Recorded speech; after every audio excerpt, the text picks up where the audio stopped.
If a parent die young, you tend to think about death a lot more than other people. I certainly do. I tend to jump to the worst possible scenario. I catastrophize constantly, much to the detriment of many of my relationships. I was dating a guy once, and I said, hey, babe, when you don't hear back from me for a few hours, do you ever get scared that something bad might have happened to me? And he goes, no. I get scared you're mad at me. Men would rather you be dead than mad at them. Men would rather be in mourning than in trouble. That's the truth. If a guy misses 5 calls from his wife, he's like, oh, I hope this is the paramedic who found her.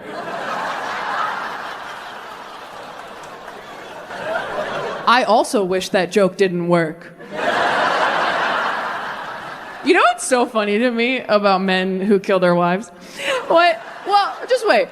What's so funny to me about men who kill their wives is like they think they're gonna get away with it. And it's like, dude, you've never planned a goddamn thing in your whole life. You've never made a dinner reservation and now you're gonna hide a body? This is quite the maiden voyage for event planning, dude. Maybe start with a potluck.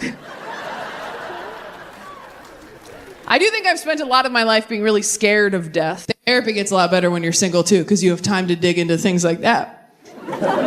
When you're in a relationship, you waste half of every therapy session going over all the shit your partner won't go to therapy for. When you're single, that's an hour of you every week. It's almost too much time. You really got to start doing your homework on your days off. After my last breakup, I was coming into therapy hot every week with ideas like, hey, you know what I realized this week? The elementary school I went to growing up, across the street from a cemetery.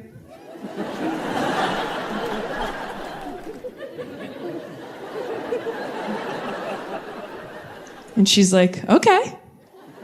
And I'm like, I don't know, but that really seems like something, doesn't it? I bring the ingredients, you bake the cake. I'm not a doctor. I went down deep inside me, found something scary, brought it back up to you. I was so brave. Where's my treat?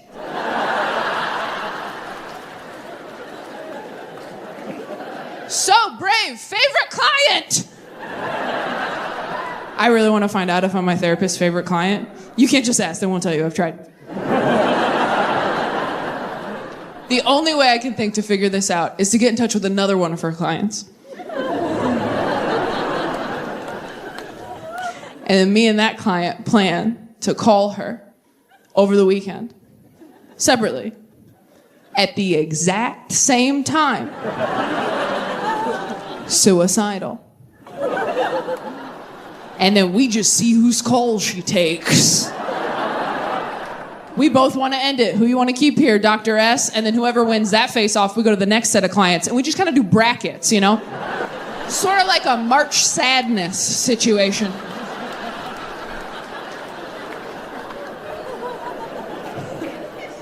All Gen Z, they're all queer, they're all in serious relationships, and they are all so disappointed in me every time I start dating another straight white guy.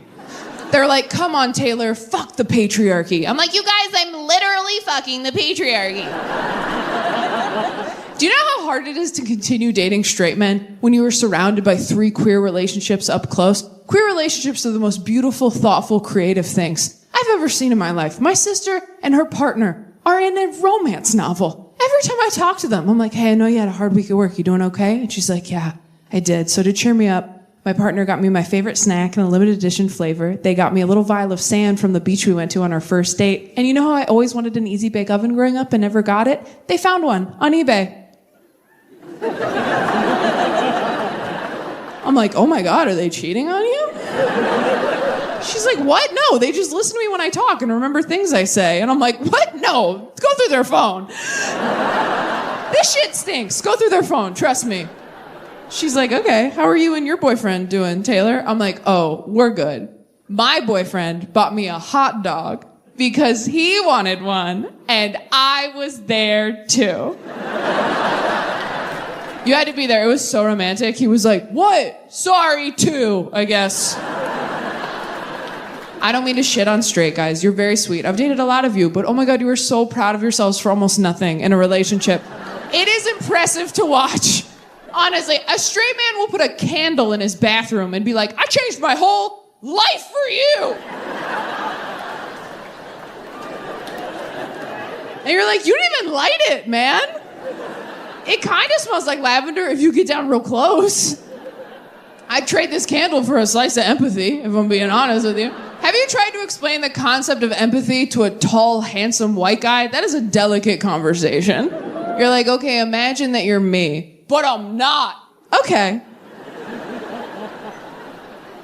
Hard to argue, touche. Imagine that you feel how I feel, but I don't. Okay. Imagine that you could feel how I feel. I never will. Okay. Imagine you're a basketball player. Okay. What else? I like this game. Fine. All right. So in this analogy, you're a basketball player. And you're a really great teammate. How about that? You love your team. You're loyal to your team. You do everything for your team. And your team is not noticing. Your team is not appreciating you for all you do, for the MVP that you are. And this week, your team forgot your birthday. Now, how does that make you feel? That sucks. Yes. Try and get a hot guy to empathize is like trying to get a woman to come. And they're like, nobody move! We're so close. It's a car alarm. It's a car alarm. Stay focused, please. Work so hard. So anyway, I've been trying to figure out if I'm bisexual or if I just... That's why we're in therapy. People are scared to go to therapy because they think it's someone sitting in a chair going, you suck. But it's not. It's you in a chair going, I suck. And then your therapist is like, that's great. Let's start there. Therapy just helps to get to the bottom of why you're trash, okay? You go into therapy and you're like, here's all the stuff that sucks about me. And she goes, okay. And she puts it all up on the wall like you're solving a crime together. Fun! And then she gets some of that red string that detectives use at home when they've been thrown off the case for going rogue. And she starts connecting each crappy thing about you to each one of your corresponding childhood traumas. And you're like, oh my God, that's why I'm like this. And she's like, that's why you're like this. And you're like, am I fixed now? And she's like, God, no. No. You're like, well, what do I do now? She's like, well, you keep coming back in here every week with your credit card. And you're like, what? Well, will I ever be fixed? She's like, I don't know. Bring your credit card.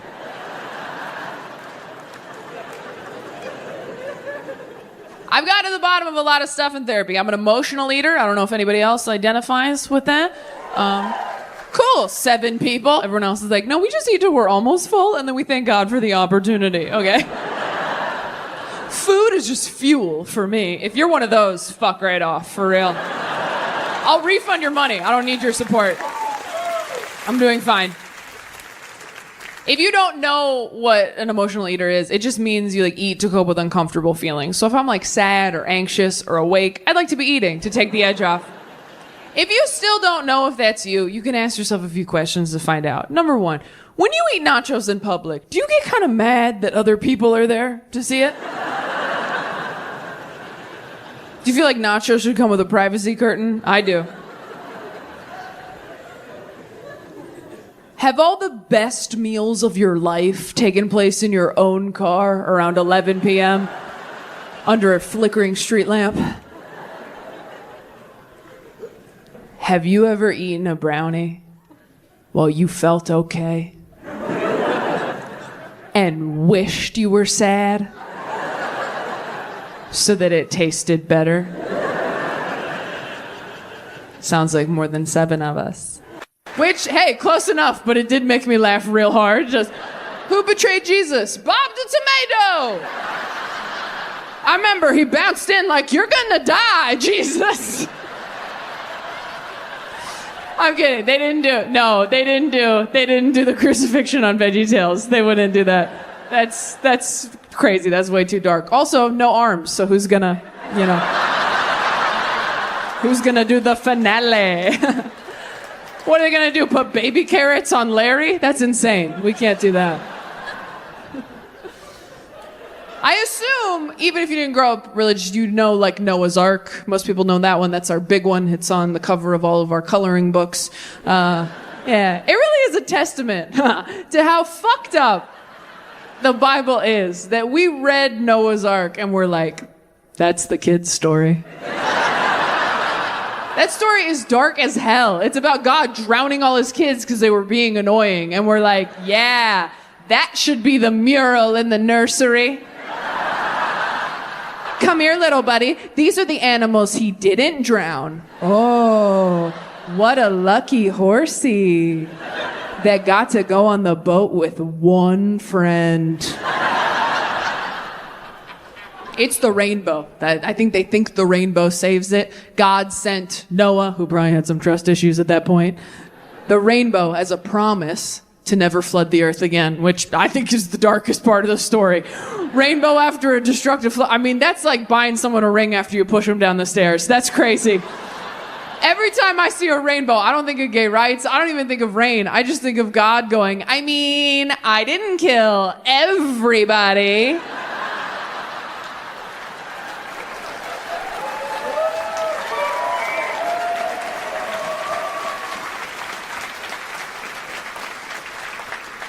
Some people don't even realize Noah's Ark's from the Bible.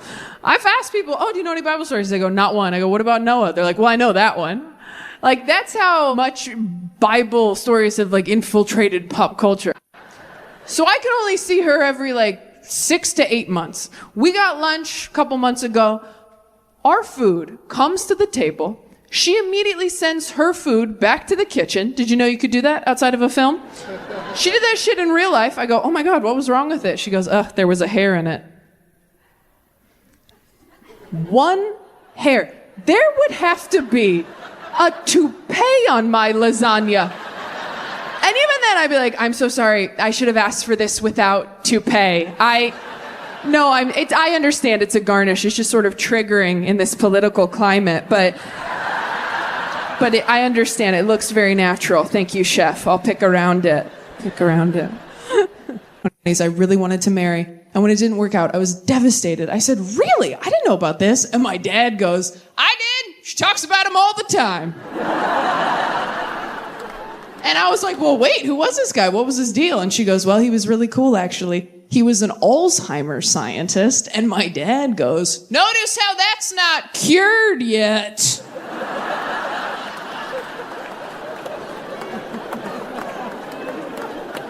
And she's like, wow, honey, well, I hope we never get Alzheimer's. He's like, I hope we do, so we can all forget about this guy.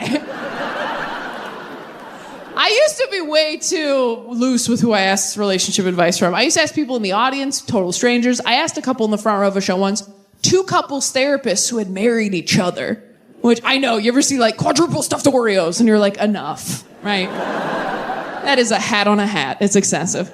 But I was like, wow, 2 off-duty couples therapists. You gotta ask them, right? I said, do you guys have any advice for people in relationships, maybe people who are fighting a lot? And they said, we do. You know how a lot of people have a safe word to stop sex? Everyone needs to have a safe word during fights. So I asked a married friend of mine, I said, do you guys have a safe word for fights? And he was like, what? I'm like, it's a word that when you say it during the fight, it stops the fight. And he goes, oh yeah, we have one of those. I said, really? What is it? He goes, cunt.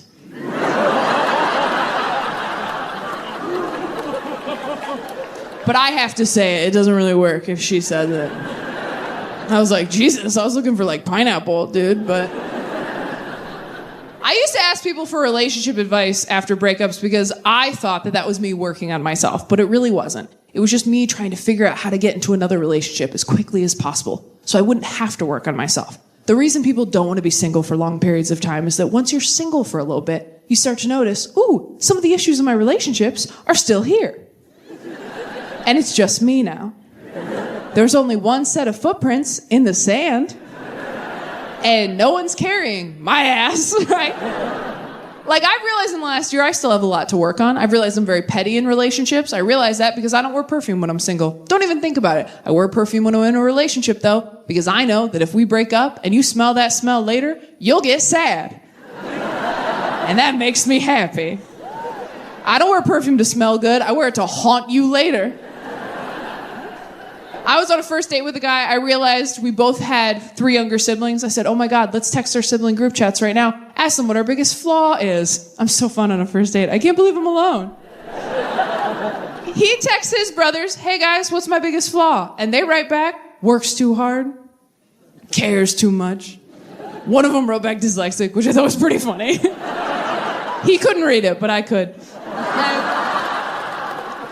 I text my siblings, hey guys, what's my biggest flaw? And my brother writes back immediately, probably that you expect everyone to hurt you, so you just leave before they can. I was like, dude, I'm on a date right now. He's like, oh, sorry, work's too hard.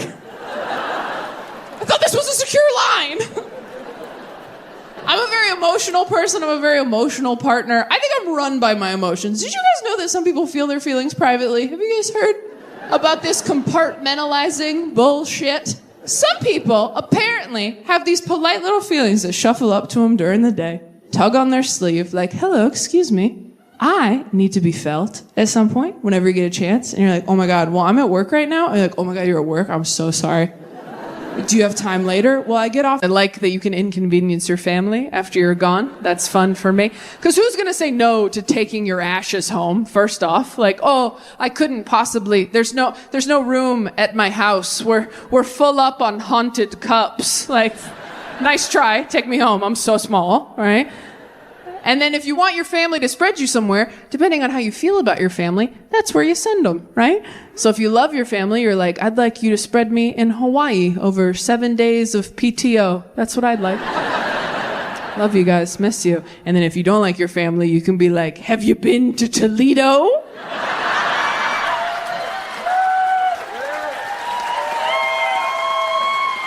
In January. Actually, no, I want you to do it right between Christmas and New Year's. My mom was cremated, and after my mom died, my dad got remarried, and when my dad got remarried, he gave my mom's ashes to my grandma, because return to sender, I guess.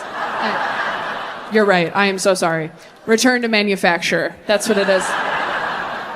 And his reasoning was, he was like, look, I'm getting remarried and I can't take these into another woman's home.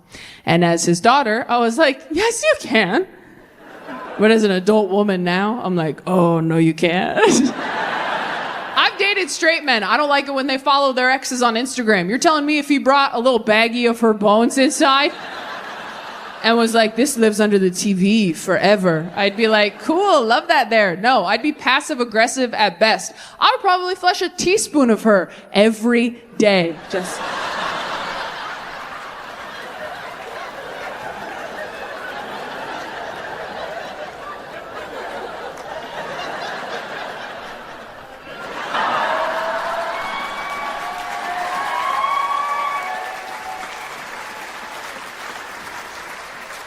Until one day he picked it up and was like, the urn feels lighter. I'm like, maybe she lost weight.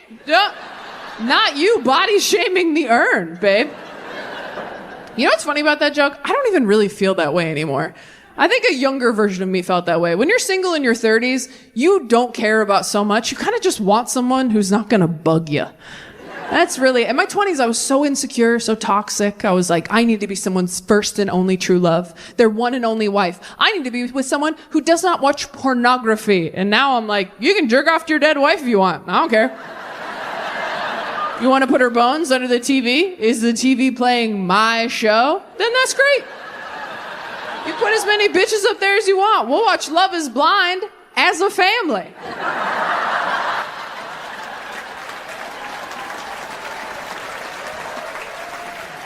I told my buddy Dustin that, and he goes, what if you married a guy who was still in love with his dead wife? And I was like, she's not coming back. That's his thing to deal with. You know, lock yourself in the bathroom, smell her shirts, cry it out. But we're going to Chili's at 5.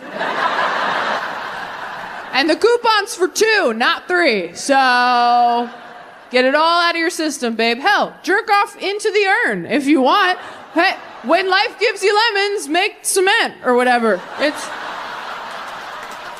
romantic. She can swallow one last time.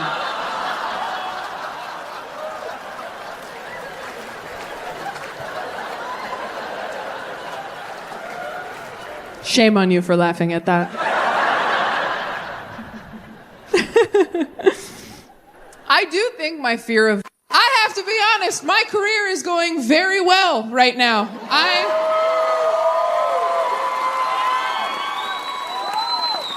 This This is the last night of the biggest tour I've ever done. I am filming my third Netflix special tonight, and recently someone was using my name and photos on a dating app. It was me. I was doing it. Went through a breakup, got on a dating app. Why? Because my married friends told me to. If you're single, your married friends don't want you to be happy. They don't. They want you on those apps because the apps look fun and they can't go on them. So they want to stand behind you like a kid at an arcade with no fucking quarters while you fight for your life out there. They're like, go left, go right, go left, go right. You're like, do you want to play? They're like, more than anything. But I have the high score, so it wouldn't be fair. Your married friends don't want more married friends. Nobody wants more married friends. I'm sorry if you're married, and I know you're up front because two-income household. Nobody wants more married friends, okay? Because your life updates are boring. I'm happy you're settled. Good for you. You know who has fun life updates? Your single friends, because we're out there in the trenches making mistakes named Trevor, usually. Have you asked your married friends what they did over the weekend? You're like, what'd you guys do this weekend? They're like, I know, just woke up next to my soulmate again. Then you ask your single friend, you're like, what'd you do this weekend? They're like, I woke up in a shallow grave. You're like, why are you proud of that? Did you have sex in a grave? They're like, why do you think we dug the grave? Do you guys have that one single friend who thinks she's really hot and fun, but she's actually just in constant danger all the time? That one girl, every time she tells you a dating story, you're like, oh my God, okay. No, we're not judging, but maybe just share your location with us indefinitely. I have one friend like that. Every week she tells me the scariest stories I've ever heard in my life. Just like, I had the hottest date Friday, Taylor. I'm making out with this guy at a bar, so sexy. Takes my hand, he's like, let me show you something. Pulls me back through the kitchen, into the back alley, pulls out his huge gun. Points it right at my face, like, give me your phone, your keys, and your wallet. I'm like, okay, kinky, I'll try anything once, right? He hits me in the head. I wake up 30 minutes later, alone in a puddle. I have to hitchhike home. Oh my God, I am such a Samantha. And they're like, okay, we think you got mugged, babe. We think... She's like, mugged? Oh my God, you're such a prude, Taylor. He's gonna call me. He has my phone. Seriously, you'll meet him. He took my breath away. We're like, no, he knocked the wind out of you. Your friends always say the dumbest shit when you go through a breakup, trying to be helpful, right? Like, well, why don't you just date yourself? Because you told me not to settle. What the fuck? I can do better than me. Why can't you just be single for a year? Why can't you go for a walk without headphones? Because you'll think about death the whole time. Exactly. But because I grew up in church, I see Bible stories everywhere, right? Like, here's some fun ones. What about the 200 foreskins story? Do you know that one? Yeah? That's a deep cut. So,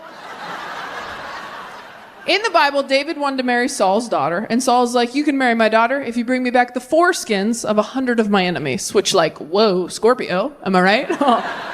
Who has 100 enemies and is thinking about their foreskins? Like, someone was born in deep November. So Saul's like, get me 100 foreskins, then we'll talk. So David goes out, comes back with 200 foreskins, and that's where the phrase, if he wanted to, he would, ladies, comes from. Yeah. That's not from TikTok, that's from the Bible. What about Job? Have we heard of Job? Job? Got some Job heads in the house? Job was this guy in the Bible. He loved God so much. One day, God and Satan are talking. They don't really get into why they're talking, but, you know, sometimes you call your ex and everyone's like, what are you doing, right? So God and Satan are kicking it for some reason. And Satan goes, hey, God, I noticed that Job loves you a lot. And God's like, yeah. And Satan's like, well, I bet he wouldn't love you as much if I fucked with him enough. And God's like, okay, I'm bored. Let's see what you got. So Satan goes out and he ruins Job's life. But Job never forsakes God. And that is what How to Lose a Guy in 10 Days is based off of. Matthew McConaughey is Job. Kate Hudson is Satan.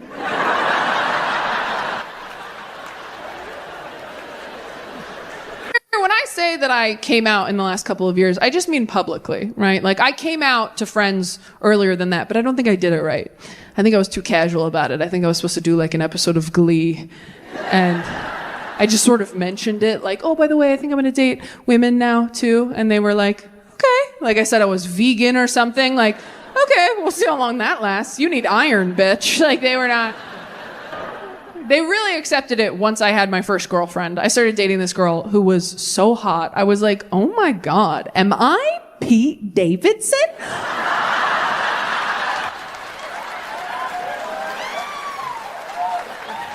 How tall am I? And when I started dating women, it was the closest I'd come to feeling religious in a long time, because my friends would complain about their boyfriends and husbands, and I was like, oh, have you heard the good news? You don't have to live like this. There's a better way.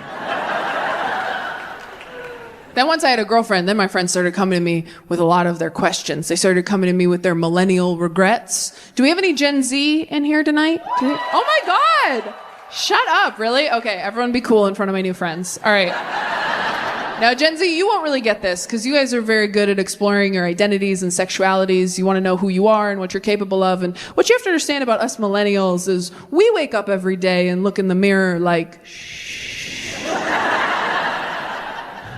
Don't feel joy outside. You'll upset Mama and Papa. Just wait. Be free in death. Wait. Those are our morning affirmations. So we're dealing with a lot. We're repressing a lot. So I had a lot of female friends in their 30s and 40s who were like, I wish I had dated women, but they ended up with a man and they were happy, but they're like, I wish I had done that. And so they were asking me a lot of personal questions like, is it better having sex with women? And I was like, do you really want me to tell you? Because you said you were pretty locked in with that guy. And they're like, no, like, is it really different? And I was like, yeah. And they're like, well, how? So here's what I said. Of being single. I used to just jump from relationship to relationship to relationship because I was so scared that I was going to die alone. And now that I'm older, I'm like, I'm not going to die alone. I don't go hiking by myself, all right? Someone will be there when I die. A doctor, a murderer. Someone will bear witness. But I've been single for the last year now, and it has been the most relaxing year of my entire life. It has been lovely, waking up every day going, oh, no one's gonna make me cry today but me. The peace, it's lovely. Here's the thing, being single is not what sucks. Dating is what sucks, and you can opt out of that. Dating is what's shitty, the constant push and pull of hope and disappointment. Dating feels like being a stuffed animal in a claw machine, like, oh my God, it's happening! No, it's not.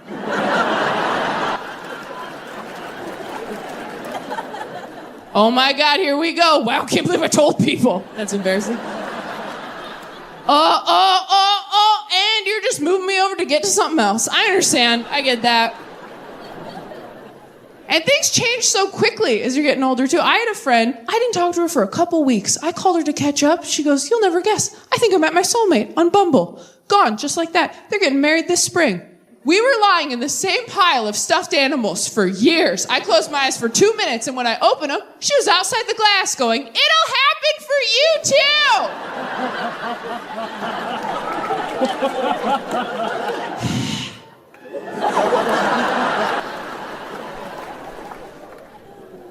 I love being the neutral friend who's not dating, because as you get closer to 30, breakups get more and more devastating. Half my friends are getting engaged, and the other half are going through the worst breakup of all time with the person they thought they were going to die with, which means half the phone calls I get are, I'm getting married, and the other half are, I'm getting old, and I'm like, I am getting Taco Bell. Who wants something? Taco Bell, good for every occasion. Nothing will make you more grateful to be single than watching your friend go through a devastating breakup. That's messed up to say, but it's the truth. I have a friend just went through a breakup, still follows her ex on social media because they're trying to be mature and evolved. Rookie mistake. Her ex just posted a photo of him and his new girlfriend, who is a model. I know, don't worry, we all called her. We're like, hey, how's it going? Have you been online today? Because we were thinking maybe doing like a no screens day. We were thinking maybe we just power down, get a quilt, find a field, maybe crack the Bible open one more time. I don't know. She's like, I already saw it. We're like, oh, we're too late. Okay, Are you okay? She's like, no, honestly, I wish he was just like dating a man instead. And we're like, oh, you are so problematic, Trish. Why? Why would that be better for you if he was just dating a man instead? She goes, no, listen, because then if he dumped me for a man, it would be like, well, okay, then he just wanted something that I could never be. And we were like, well, yeah, I mean, that's kind of...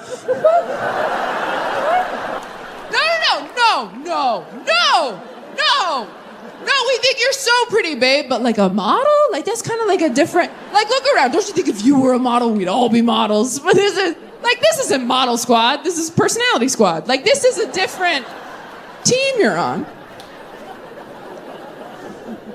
We have another friend who just got cheated on, which is crazy. You can't cheat anymore. It's not the 90s, you idiot.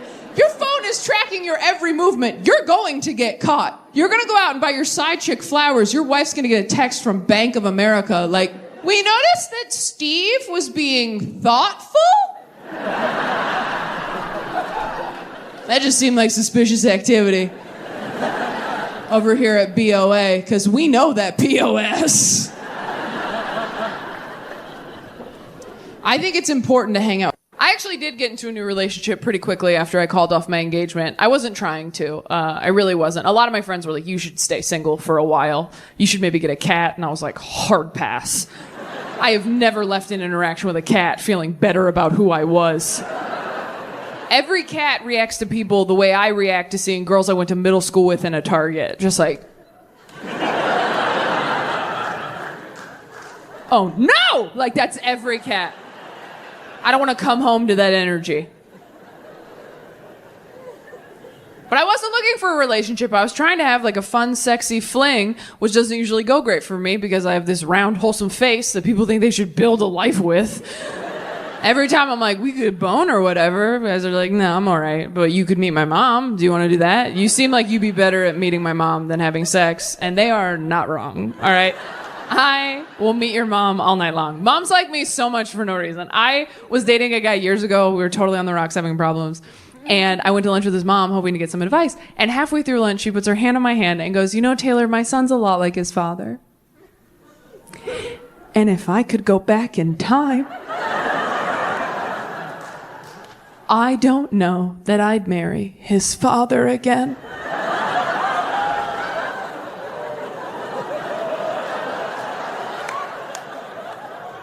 And I was like, are you saving my life in this Panera Bread right now? It was like a movie when an older character sacrifices themselves for the good of the journey. Like, she Gandalf'd me. She's like, fly, you fool!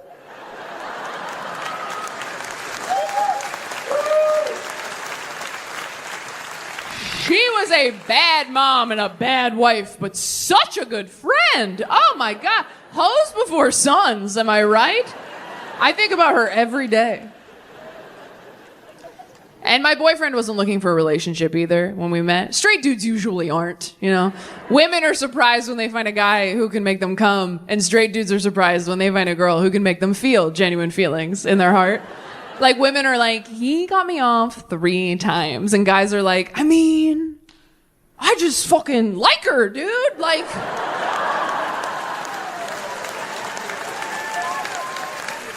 like, we talked all day. I didn't want to hit her. It was nuts. She's just like my friend. I don't know. I want to like lick her heart, I think. Straight dudes are so proud of themselves for falling in love. It's really cute. They're like, I love you. Hell yeah, buddy. I knew you could get there. Women fall in love. We're like, I love you. Fucking again, you dumb bitch. You were supposed to love you first. You keep skipping that part. It is eat, pray, then love. Oh, God, it's okay. We'll try again in a year and a half.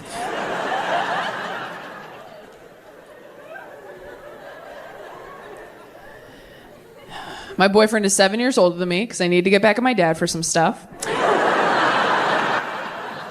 Older guys are just better. They're just better. You never have to ask them to buy Pepto-Bismol. They just have it in the house. They pull it out after dinner like a nightcap. Like, you want some pink juice, baby girl? You're like, yes, they would. Cheers. Older guys don't call you things like cute or hot. They call you things like stunning, gorgeous. Shit with syllables. Things that would take a 20-something guy a little while to sound out. And older guys aren't like cute or hot either. You know, they're handsome, distinguished, like old pictures of your grandpa you shouldn't look at too long.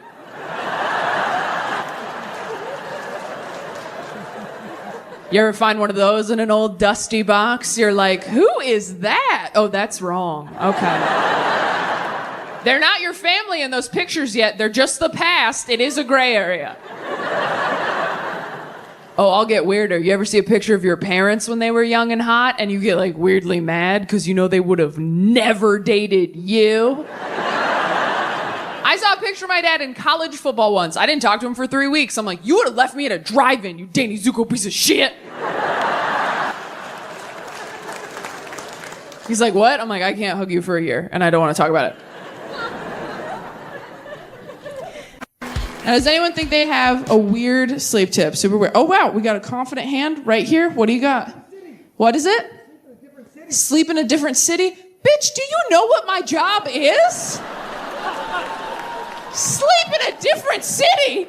Know your audience. All right, what else we got? That was not a strong start. Anybody else have anything? It's okay if nobody does. Oh, we do right here.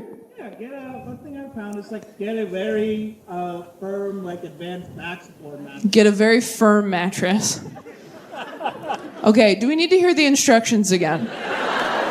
If you think you have a weird sleep tip that I have never heard of, I'd love for you to raise your hand and tell me, but if no one has anything, that's completely fine. We have one hand over here. What have we got, Glasses? Cat plus Xanax. Cat and Xanax. If you think that I don't have Xanax, this is your first show with me. Okay, all right. Well, if nobody else thinks, look, it's fine. We're okay. Well, what about here, right here? What is it?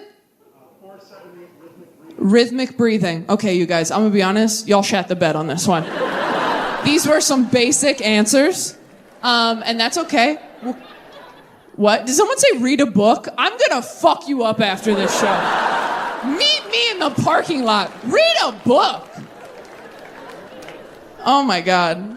Okay, right here. Wow, it's crazy that people are getting more confident as they hear other people's terrible answers. They're like, I can beat firm mattress, surely. What have you got second row?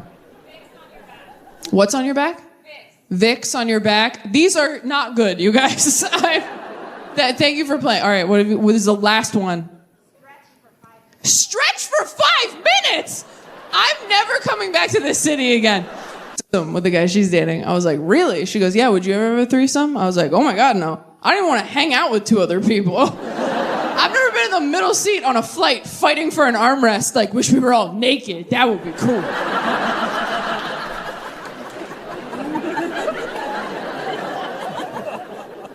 I don't even think I could date an extrovert again. I dated an extrovert once. We moved in together. The first week we lived together, he's like, hey, what if we had some people over? I was like, look, if you don't want to be with me, just say so. You want to have people over? Over what? My dead body? If you're an extrovert and you're in love with an introvert, you gotta understand, asking us to invite people over is like asking us to do anal. Watch our face change. I'm sorry, is it your birthday? Seems like a big ask for a random Tuesday. I live alone now. It's incredible. I fall asleep in the middle of the bed like a boy king, just good night, Joffrey. It's fantastic. I eat all the food I buy. Every grocery I buy, it goes mere, it goes bad. That's power, DC. Yeah. If I clog the toilet at home, I don't have to deal with it right away. That's freedom, DC. When I lived with a man I was attracted to, I was always like, no, please, toilet, don't tell him I'm a human woman. I beg of you. Take my dark secrets to your watery grave. Remember our bargain. Now I'm like, you loser, toilet. That's what lids are for. You want to see the sky. Do your job.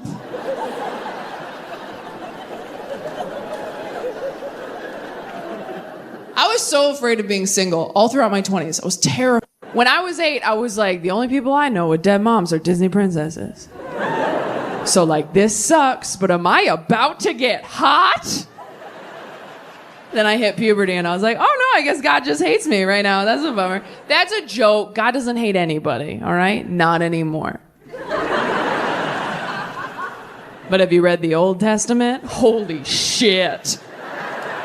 The Old Testament is my favorite Taylor Swift album. It is banger after banger. Just like, you don't believe in me? Ha, snakes! Look what you made me do. I'm a 20-something white woman. Obviously, I'm going to compare T Swift to the Lord, all right? She is the only God I still believe in, all right? I don't see God revamping his old shit, and let's be honest, he probably should, because the people who own it now suck.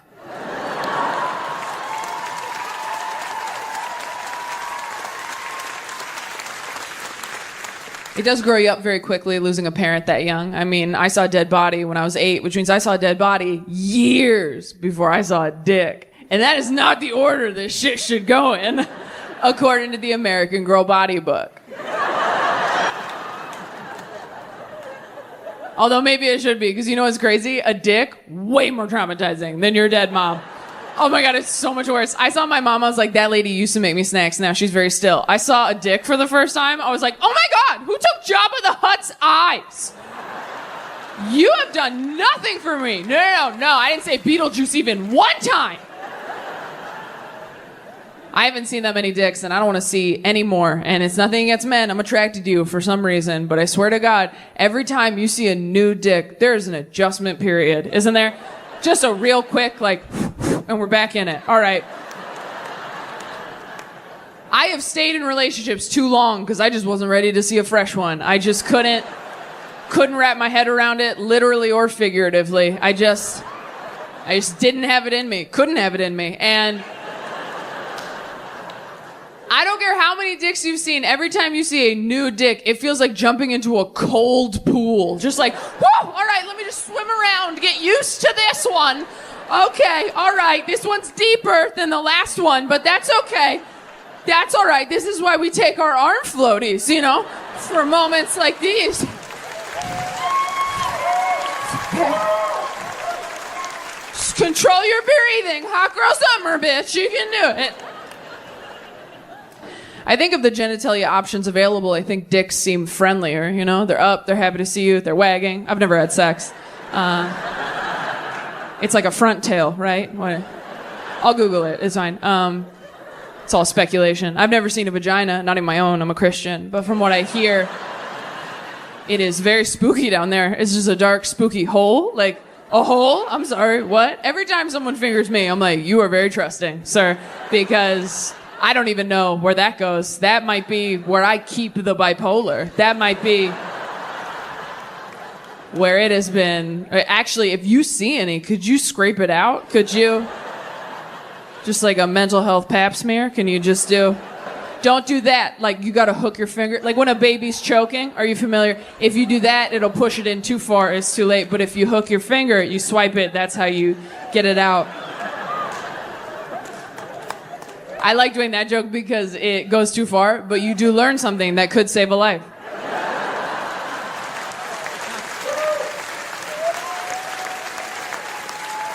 I just love the idea of years from now, someone being like, if it weren't for that dick joke, my niece would not be here. He came out, he goes, thought he found a new angle, right? He comes out, he goes, you know, we always kind of rush through the Christmas story, don't we? Since we all know it so well. But if you ever really stop to think about what this must have been like for Mary, and all the women were like, oh, and all the men were like, no. Which one's Mary again? Oh, are you talking about the vessel? You talking about the hole we put the Lord in? You talking about the Jesus jar? You talking about the Christ cubby? You talking about the Savior sack? You talking about the prophet pocket? We could keep going, but we have to move on. But that's a fun game to play to come down from the cousin fight, if you want. That Mary POV sermon went over so well for him that he came out the next year all excited. Like last year we talked about what it must have been like for Mary to find out she was pregnant with Jesus. But have you ever stopped to think about what this must have been like for Joseph, and all the men were like, finally, representation. I also think whores are lying to me. Joseph was Mary's betrothed at the time. Again, I don't assume everybody knows all the Bible stories. You grew up in church, you're like, everybody's learning these. Nope, some kids were having childhoods on their bikes. Yeah. Is there anyone in here who never went to church, has never believed in God, never been religious at all? Wow, all in the back. That checks out. Well, you sound very at peace. You sound so relaxed, but how do you know right from wrong? How do you not kill people? Some Christians talk like that. My dad growing up was like, if I weren't a Christian, I'd be in jail. And I'm like, whoa, I'm 6. Let's do Goodnight Moon tomorrow instead of Dad's Dark Thoughts. Some Christians walk around like, yeah, if Sky Dad didn't have me on house arrest, there'd be some mud on my boots. And you're like, cool, let's only hang out in groups. But if you didn't grow up in church, you might not know a lot of Bible stories. You might not know any Bible stories. I won't put you on the spot, don't worry. I used to learn my lesson. One time I asked someone and they panicked and went, VeggieTales! We always get the cast of Pirates of the Caribbean. We always get Shigo from Kim Possible. We always get Robin Hood the Fox version. And then people always ask what my queer awakening was. And my queer awakening, I figured out because I was watching home movies of me as a little kid. And I found this video of me talking to my mom when I was like 3 or 4. And do you guys remember the girl deer from Bambi, Pauline? Okay, so apparently Pauline was my queer awakening. And we do have the footage. Why's he best? Because he's just the best. What about Pauline? Isn't she the best too? Yeah, she's very pretty. She makes me like a hot dog in a pan. She makes you like a hot dog in a pan? My goodness, what does that mean? I don't know. Thank you so much, Grand Rapids. I cannot thank you enough. One more time for Sophie Buttle, everybody. My dad was so religious growing up, he used to insist on praying out loud in restaurants before we ate dinner, which is fine if you're into that, but keep it short. He wouldn't do that. He would do long, drawn-out prayers full of personal details that none of us signed off on at the table, which made puberty pretty rough with your dad in public, just like, thank you, Lord, for this food. Thank you for bringing us here together. Thank you that Taylor's a woman now and is getting the help she needs in math. I'm like, can you not tell this Chipotle that I'm bleeding and can't subtract? I think God knows. It's why I don't feel bad telling jokes about my parents on stage now, because anytime they're like, do you have to air our dirty laundry in front of strangers? I'm like, Hometown Buffet, 1998. You told everyone within a 5-booth radius that I shat my pants the night before. I can say whatever I want. I'm not religious anymore. I have had some friends find religion as adults recently, which is very upsetting. If you grew up religious and you're not anymore, and your adult friends find religion, it feels like God is your shitty ex-boyfriend who's now getting it together for your friend, and you just have to watch it happen on Facebook. And they're like, have you met God? He's amazing. I'm like, yeah, I grew up with God. He's a douchebag, all right? Did he tell you you were broken and you need him? That's his move. That's what he does. He says that to everybody. Don't drink what he gives you. You drink that, next thing you know, you're eating his body, the Holy Spirit's inside you. It's a whole system they have over at that frat house they call church. Who else uses Roman numerals? That joke makes it sound like I resent my religious upbringing, and I do, so I nailed it. But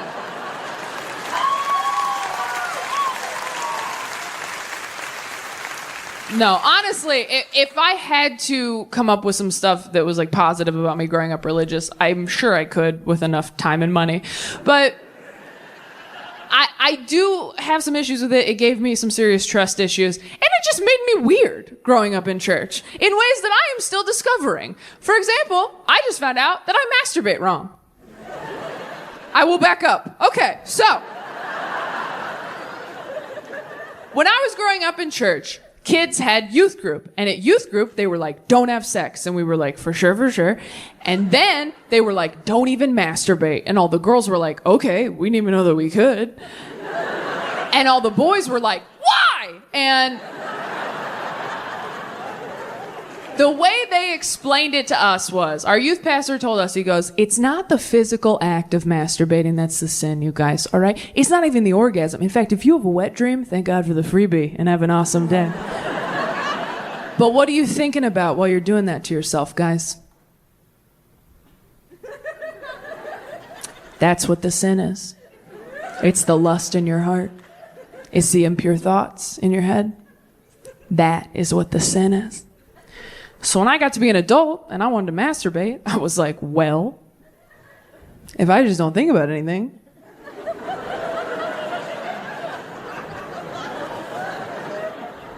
I could probably still go to heaven, right? Just like clear your mind, get in there, get it done. See you soon, Jesus, right? Touch nothing but the lamp.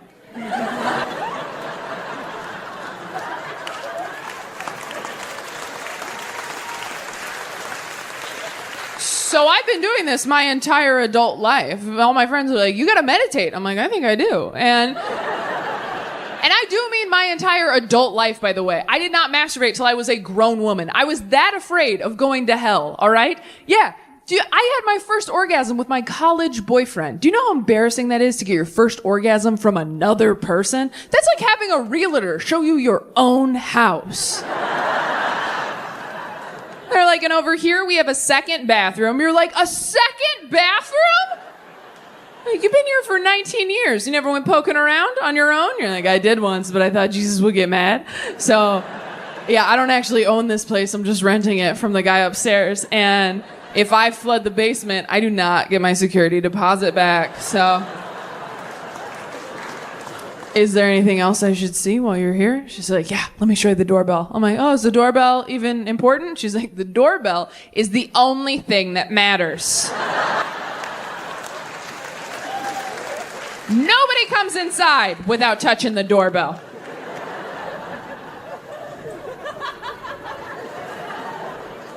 Oh, but I did touch it. You didn't use enough pressure. It didn't light up. So I think we need more gay prudes to stand up and go, I too am bisexual. I'm attracted to all of you, and I trust no one.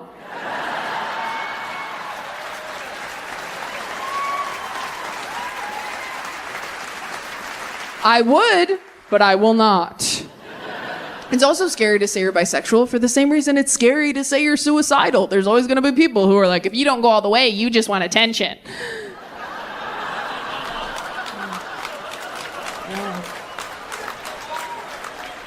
You know who likes that joke? Queer people. Queer people get that joke? Straight people are like, oh my God, there were so many sad words. Which is fair, you're right. No offense, straight guys. I have to say, I am so glad that straight men are not my only option anymore. That was bleak. That was tough. And it's not because you're bad people. You're just so hard to communicate with. I mean, and I tried. I've been to couples therapy with a lot of dudes. Never been married. That's embarrassing. You know how embarrassing it is to break up with someone you've been to couples therapy with? You just have to live the rest of your life with all this useless information about some dude's childhood. You're like, cool, guess I'll just go the rest of my days knowing what triggers Michael. That sucks. I also couldn't get on the same page with a lot of my boyfriends about our future. Like, I used to only want to adopt if I was going to have kids. And every straight guy I ever dated was like, no, it's going to look like me or I'll eat it. Every guy. Which, hey, I've never been a father. Maybe that's true, right? I had one boyfriend who said he would use a surrogate. He was open to that idea, which I do love the idea of a surrogate. What a power move to be like, can you just hold this for 9 months? I'm so busy. I'm getting a call. Don't eat fish. You breeze back in 9 months later. Their guts are everywhere. You have a blowout. You're like, thank you so much. Thank you. Hey, you're glowing. You're brave. Money's on the nightstand. 5 stars. Bye.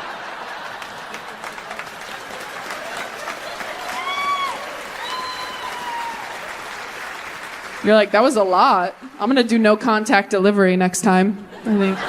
Yeah, no, you're at the right place. Just leave it on the porch, take a picture, I'll come get it when you're gone. No, you're at the right house. Look, if I was an extrovert, I would have had it myself. So. Can't sleep? You know some kids don't have beds, right? Why don't you go lay face down on the cold tile for 10 minutes, see if you're not more grateful after that? And you know what, DC? I tried it and it works. It totally works. I do it on the bathroom floor in hotel rooms. I've had COVID many times, but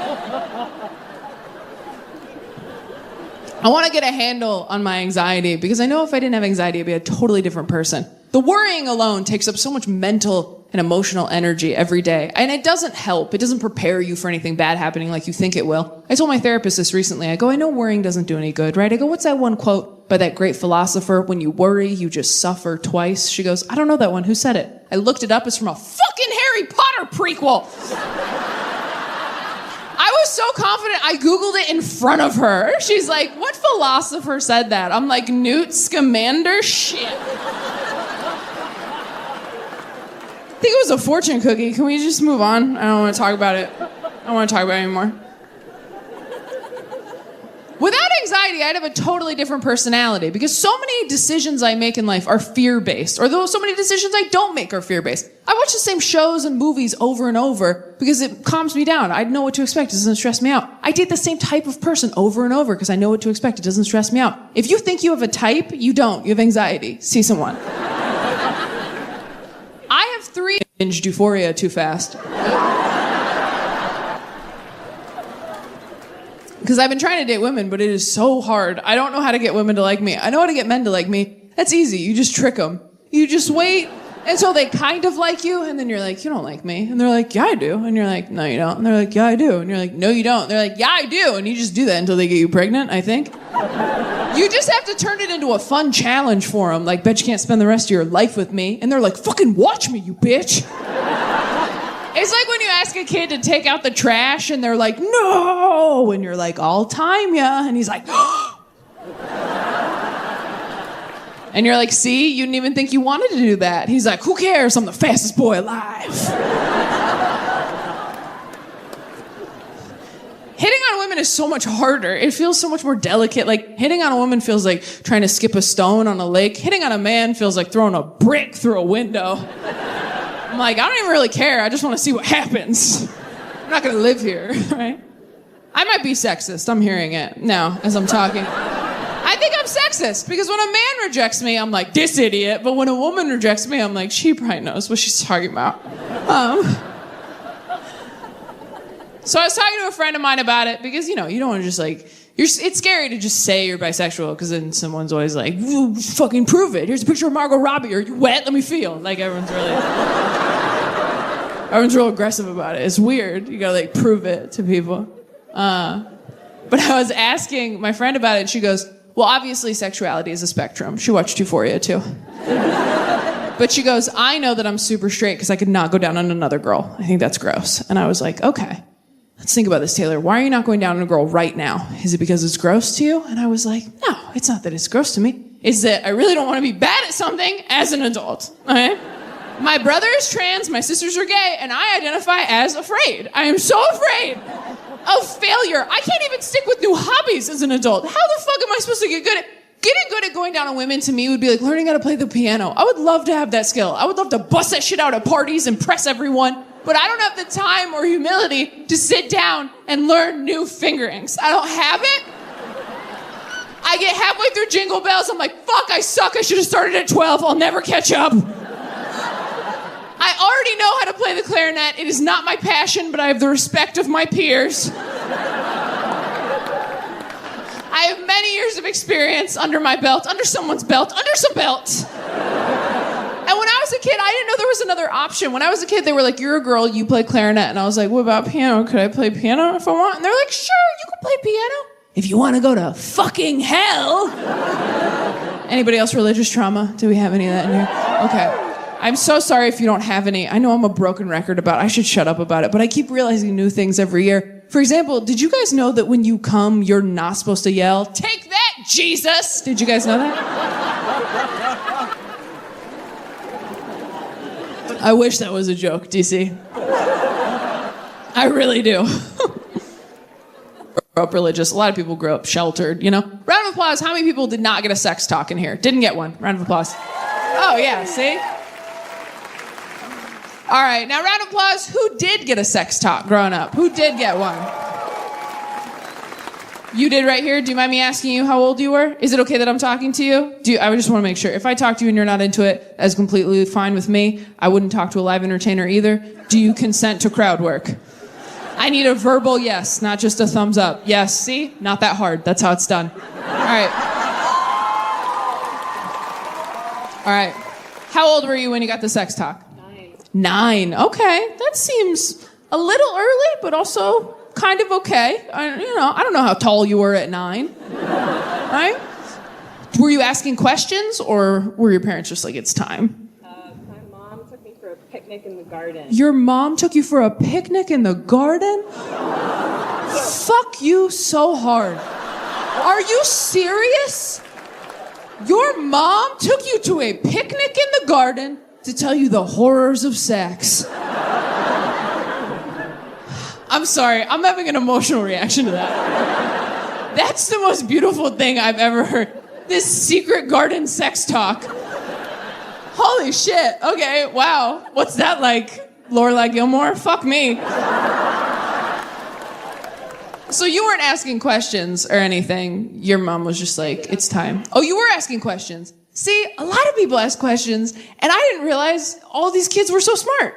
I didn't know we were supposed to be smarter. I never asked any questions when I was a kid, which is so stupid now that I think about it. Because when I was a kid, before I got my period, I had 3 holes, right? I still do. I don't know why I said it like that. I still do, for the record, just for anybody watching. And I still always have had, always will have. I mean, I think when you get your tubes tied, do they seal it? Oh, I'm going to Google it. Forget this. This was a tangent. I'll deal with this on my own. But before I got my period, I had 3 holes, and one of the holes wasn't doing anything, right? And I never thought to ask anyone around me, hey, what's this unemployed hole doing between my other 2 holes that are working pretty hard? I just walked around all day like, I don't know, that's my big one. God knows what he's doing. That's where my faith goes. After I saw Music Man, I started calling it my glove compartment, but that is another story. This was my sex talk. So when I was 10, I read what sex was in a book, you know, not planning on it, just kind of like, oh my God, tried to forget. Just Assaulted by Judy Blume, quite frankly. And then 2 years later, my dad was driving me home from school, and out of nowhere, he goes, do you know what sex is? And I was like, yeah, Dad, I read in a book. Let's never speak again, right? And he's like, all right, I need you to tell me what it is so I know that you know. My dad made me give him the sex talk. I was like, do you know what it is? He's like, why don't you just tell me what you know, and then I'll tell you what I know. And we'll get to the bottom of this together. I used to ask my parents for relationship advice every time I went through a bad breakup. Don't do that unless you want to learn too much about your parents. I had a terrible breakup in my early 20s, and I remember I was back home. My stepmom was trying to comfort me. She goes, you know, Taylor, there's a guy in my... I'm not sure if I want kids now. I go back and forth on whether or not I want kids so often that sometimes I just want to get my tubes tied because that feels like the reproductive equivalent of pouring water on brownies in the trash.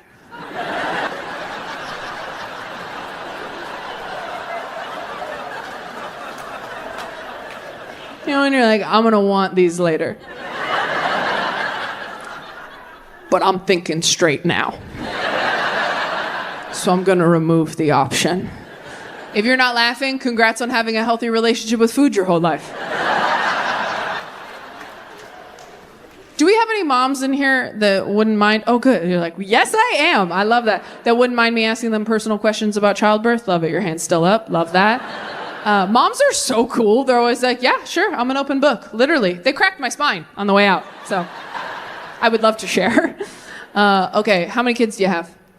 2? Nice. How old are they? 16 and 18? Oh, thank God. They're like full people. When people have babies, I freeze up. I'm like, oh, is it water? Has it opened its eyes, or Has it dried out? They come out pretty slick, right? Yeah. Got a grip on it. Okay. You got teenagers. Did you have your kids out the main terminal? Yeah. I thought that was a classy way of putting it. Okay. So I've talked to a lot of women on this tour who have told me, because I'm very scared of childbirth, which makes sense. I grew up in church where not even abstinence could protect you fully, right? They told you the story of Mary. They're like, yeah, no, keep your knees closed. Hope God doesn't pick you. Like, it adds a whole other layer of fear to childbirth. Childbirth is already terrifying. What if it's breech? What if it's sick? What if it's God? So I'm very scared of childbirth, and I've talked to a lot of moms on this tour who have told me that when you're pushing, a lot of times your body's like, we know what you're looking for. Coming right up, ding, ding, ding. And at some point during the process, in addition to a baby, you may also push out. Did you poop? Yeah. Thank you for being honest. Thank you so much. Here's what I've learned asking that question for the last couple years. There's only 2 correct answers to did you poop during childbirth. Yes, I did, and I do not recall. Yes, I did, or none of my business. Because some moms talk about childbirth like it's a music festival they went to once. They're like, I was on a lot of drugs. I think your dad was there. I don't know. All I remember is I kept yelling, play my song, bitch. And they made me leave before I was ready. The first time I ever asked someone, I was at a comedy club in Dallas, Texas. There was a woman in the front row. She goes, 3 kids, never pooped. And there was a table of nurses nearby who were wasted, you guys, who started scream laughing at her. Everybody poops, every single person. And if you think you didn't, then we fucking lied to you.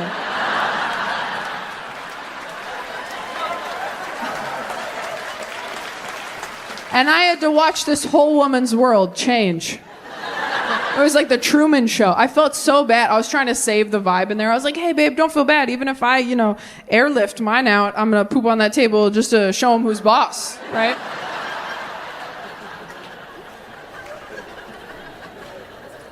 To be clear... Ladies and gentlemen, Taylor Tomlinson!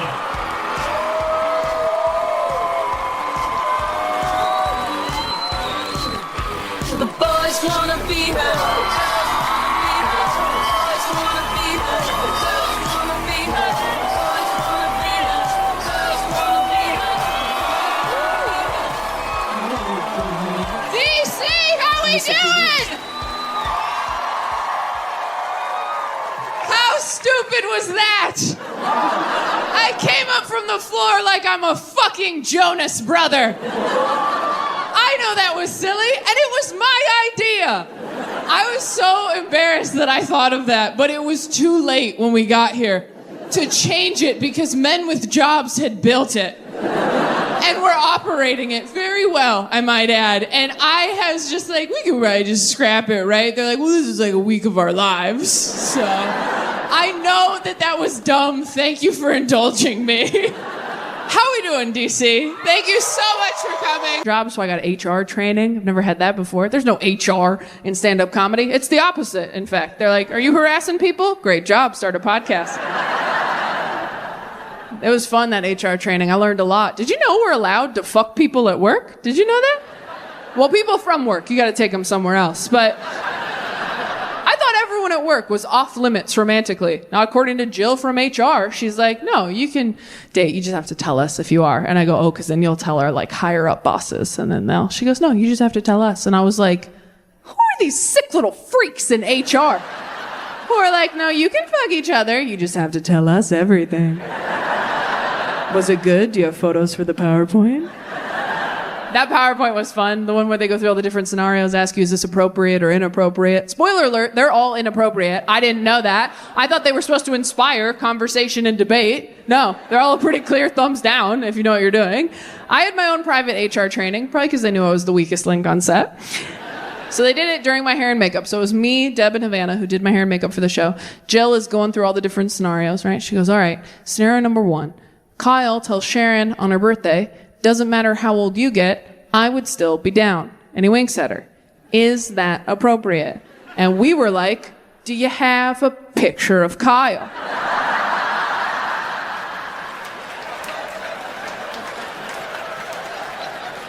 Is it the next slide? How tall is Kyle? What's he smell like? What's he working with? How old's Sharon? Is she ovulating? We don't have enough information to answer the prompt, so chill.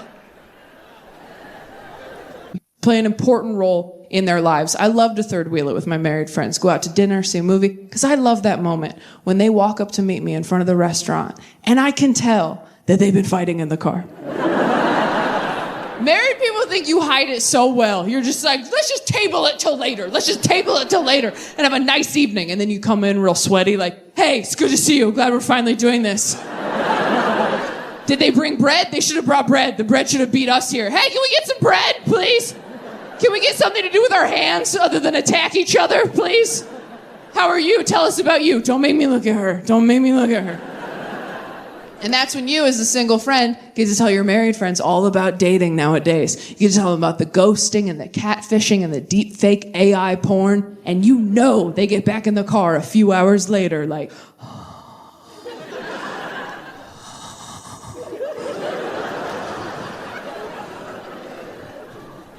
I don't say this enough, but I'm grateful for you. Hang out with your married friends. Go to their barbecue. I'd love to come. What can I bring? Ice, dessert, perspective. You want to know what the best part about being single is, though? My favorite thing about being on a network TV show is that they would bleep all the bad words and cut some of the more raunchy stuff, which means that my religious grandparents could watch the show and it wouldn't hurt their ears as much as my stand-up does. Not to say that my grandparents aren't supportive. They really are. I think that they're doing a really good job trying to understand where their liberal, agnostic grandkids are coming from. I can't stand it when people are too hard on their grandparents. If your grandparents are trying to understand you, you got to give them some grace if they mess up here and there terms-wise. When people are like, oh, well, my grandma cannot remember my pronouns. I'm like, does your grandma remember her address? Grandma's got bigger fish to fry. The light is coming. Also, do you know how old your grandma is? I don't. Mine's been 62 for 40 years. Also, you're taking more pictures of your grandparents than you ever have before, and they've got to know why, and that can't feel good.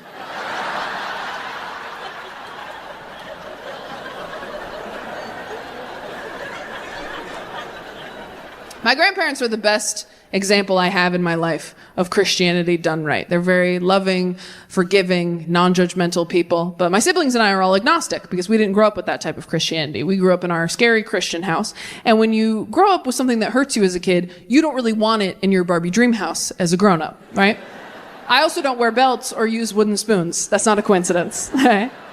Oh, thank God. We were all lightly abused. Again, did that joke in Sweden, thought they were gonna call somebody. There's nothing worse than admitting to a room full of people that you got hit when they got tucked in at night. It is humiliating. No, I don't keep anything in my house that hurt me as a kid. No Bibles, no belts, no bridge to Terabithia.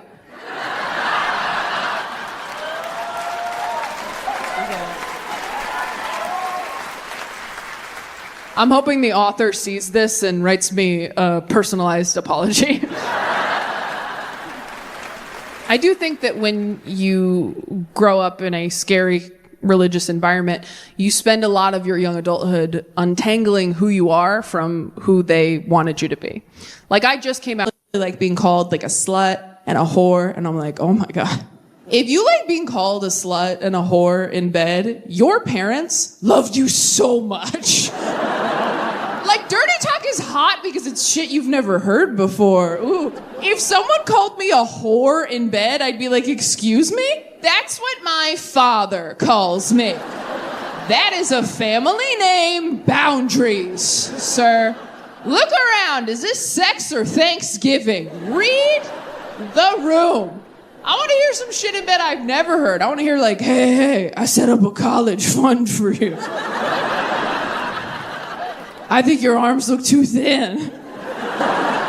I really enjoyed your Netflix special.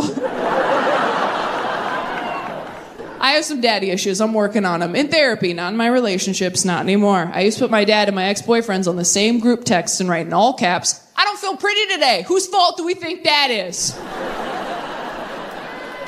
Discuss. That worked so much better than it usually does. I'm worried about you guys. That one's usually for me. Are we all right? I really like you guys. You guys are great. I don't think the dating app thing is for me, by the way. I don't think I can do it. Is anyone in here on dating apps? Okay. And has anyone in here never been on a dating app? Oh, I don't care for that. Wish I hadn't asked. The smugness of those woos. I hated every second of that.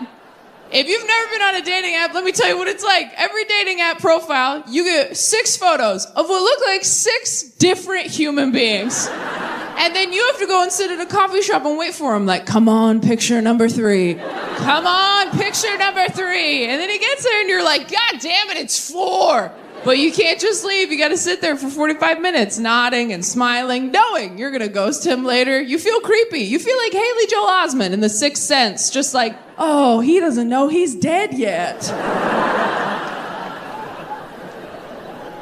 Dating is so awkward, especially dating apps. A dating app date is not a blind date, but it is a nearsighted one, you know? The first date's easy. You get dinner, drinks, that's basic. But then they're like, this was fun. We should hang out again. What should we do? And you're like, well, shit, I'm not a person with hobbies or interests. I'm basically just a stack of frightened possums in a trench coat right now, doing an impression of someone I saw on the street 8 years ago. So then you gotta go home and get online like a loser, like date ideas 2023. We could bowl. You ever drive past a bowling alley? Like, at least stay open. Second dates, that's how.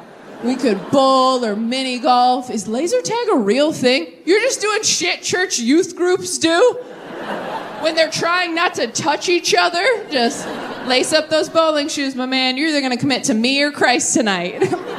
Can't finger these holes, you can finger those. Pick your ball. Pick your ball. I'm an introvert, and I think that's why dating's harder for me. Extroverts are better at dating because you like getting to know people. You're like into it for some reason. That's why I think you're better at casual sex. When you think about it, a one-night stand is really just meeting someone as hard as you possibly can. I've never been able to have casual sex as an introvert. I can't even relate to my male comic friends in green rooms when they're talking shop about road sex. They're like, yeah, I had sex with this girl and then kind of just lost interest after I came. I'm like, totally. That's how I feel after I poop in a Barnes & Noble.